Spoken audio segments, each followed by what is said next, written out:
not only will there be religious unity, but some ahadith indicate even ideological unity when it comes to, let's say, political matters. One hadith from the Imam alayhi salam, Imam Ali ibn Abi Talib, he says, ثُمَّ يَجْمَعُهُمُ اللَّهُ عَلَىٰ أَمْرٍ وَاحِدٍ. Allah will gather people on one matter. He will unify their stance. So when it comes to important global issues, everyone will have that sense of unity finally. Another hadith from Imam Al-Hussein alayhi salam confirms that. He says, the Mahdi will appear after you, especially the followers of Ahlul Bayt, you're bickering with one another, you're fighting one another, you're accusing each other of blasphemy. When the Mahdi rises, he will put an end to all of that. Meaning everyone will be unified. All this will stop.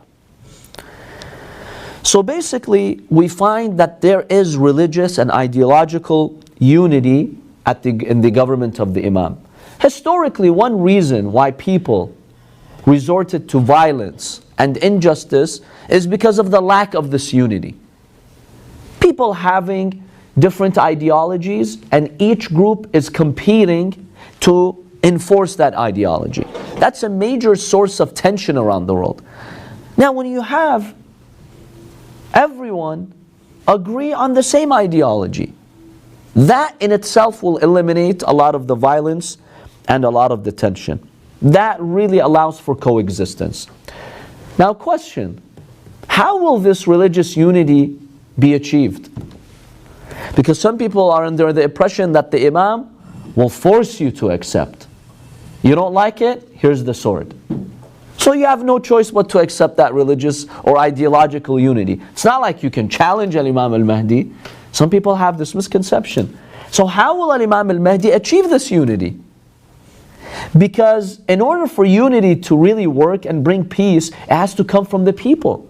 You can't force people to accept. That's a dictatorship. And maybe a few years they're forced to accept your policies and your ideologies, but then eventually they'll start a revolution against you. So how will he achieve that? The first factor is an interesting factor. It's the clarity of truth. Historically, why have people turned away from the truth? Oftentimes because they're unaware of the truth. Because evil forces, they play and tamper with the truth. They mix falsehood with it. It confuses the people. People have not really seen the clarity of truth yet. It just has not happened yet. And there is an Arabic expression that says, "An-nas a'da'u ma jahilu." People are enemies of what they're ignorant of. People fight the truth because honestly they don't know the truth. Let me give you some normal physical examples. Today we're in the age of electricity, right? In the past people would use candles and oil lamps. Today, why doesn't anyone in the society that you know in go back to the old days of using candles and oil lamps? Why?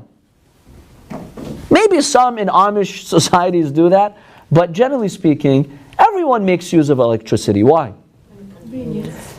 Well, yes, you have that convenience factor, of course. Because you see clearly, without any doubt, how electricity is more convenient. Do you have any doubts? The light's clear as well. It's clear, it's easy, it's strong, it's powerful. Who would go back to using candles when you've seen what electricity can do? When you've seen the full truth of God delivered by the Mahdi, nobody is interested in going back to any falsehood. Because you see the clarity of truth.